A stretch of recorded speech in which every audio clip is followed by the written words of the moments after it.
Welcome to the Sportsnet Fantasy Hockey Draft Kit. Here are your top 5 centers. Now, if you don't know me yet, hi, I'm Steve Dangle. I make YouTube videos on YouTube. I did not come up with these lists. These lists were actually created by Nick Alberga, the Golden Muzzy, if you follow him on the Twitter. I'm merely presenting his lists and you know, it's a list for sure. I just feel like it's important to say that this is his list, not mine, and I'm merely saying the words. I know I've already said that. I'll start with the first pick. You'll see why in a minute that I think it's important for me to say that this is Nick's list and not mine. All right, rip the Band-Aid off. Number 5 for centers, John Tavares. Of course we're starting with the Leaf. I know, it's not my list. Once again, it's Nick's, not mine.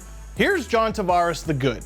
Last year, John Tavares had 47 goals and 88 points, both of which were career highs. Those are things that would make you want to pick him. Some things that might scare you off a little bit though. Last season on the power play, Toronto's top power play unit that was supposed to be this lethal can't miss unit, Tavares only had 19 power play points. Producer Drew says he can only go up from there. Producer Drew is new to the Leafs. The other little detail to mention with Tavares, the right winger who helped him get to those numbers, Mitch Marner, at the time I'm shooting this video, is not signed yet. But keep in mind, the Leafs do have a new guy running their power play in Paul McFarland, who they stole from Florida, the second-ranked power play unit in the NHL last season. Also worthy of note, he had 8 game-winning goals. Number 4. This is the last time I'm gonna tell you, but I did not come up with this list, okay? It was Nick Alberga. Number 4, Austin Matthews.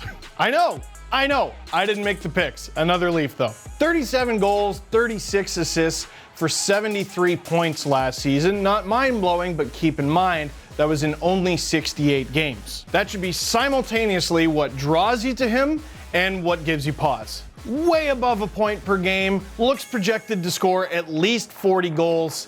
Can he stay healthy? He had more power play points than John Tavares with 20, only 1 more point, but keep in mind he played far fewer games. Only 5 game winners though, which is less than Tavares. But get this, he took 251 shots last season, which was 8th most among centers, despite missing 14 games. Now our next center, number 3, Alex Kerf, I'm kidding. Our number 3 center, this should come as no surprise, and yet it sort of is, Sidney Crosby.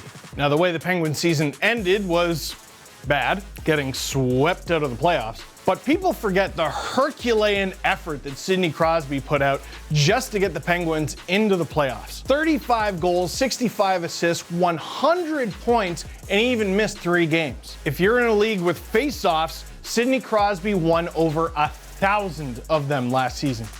Just last season? Seems wrong.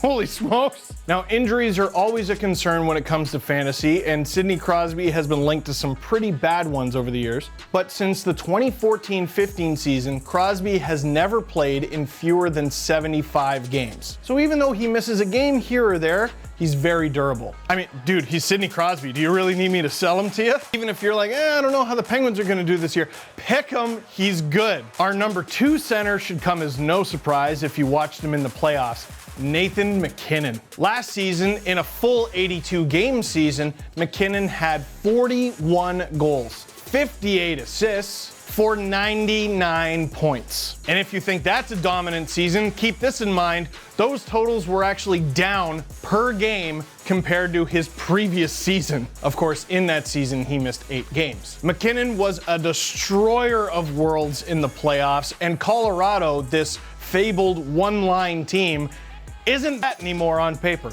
He was 5th in the NHL in power play points with 37, and MacKinnon had a shot for every day of the year last year, 365 shots, which was the top total in the NHL. Only real red flag with MacKinnon, if you're in a league with faceoffs, the guy only wins 44% of them. Of course, when he's Nathan MacKinnon, you probably put up with it. Number 1, why don't you just say it out loud at the screen? You know, Connor McDavid. In 78 games played last season, 41 goals, 75 assists, 116 points, plus 3.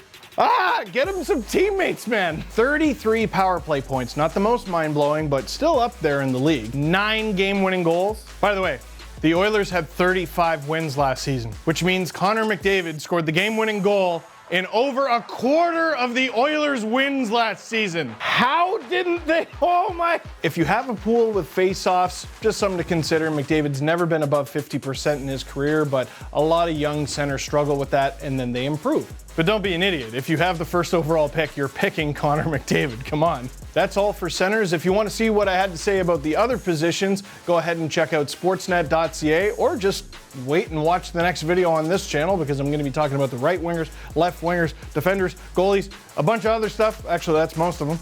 But that is it for this one. Thank you very much for watching. Click like if you like this video. Click subscribe if you really liked it. Tell all your friends. Pick Connor McDavid first. Yeah, obviously.